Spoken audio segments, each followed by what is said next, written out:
This time we're supposed to add two complex numbers. Other words, we're supposed to say that we're supposed to add two Phasor quantities, okay? So, what we're supposed to do over here? We're supposed to simply perform regular algebraic operations, okay?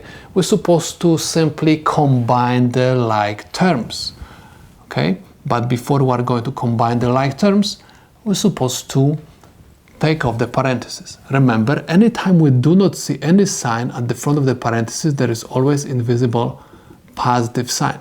So anytime I have positive sign at the front of the parentheses, I can remove the parentheses and all signs are going to remain the same. So I have 3 plus j5. And again, I have positive sign at the front of these parentheses. That's why I'm going to simply remove the parentheses. I'm going to write plus 5 minus j3.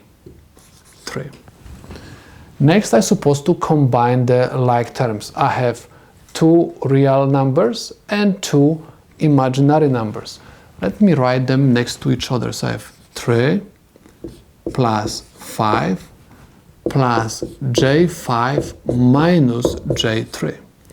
3 plus 5 is equal 8. j5 minus j3 is equal j2. And I can say this is the solution to my problem.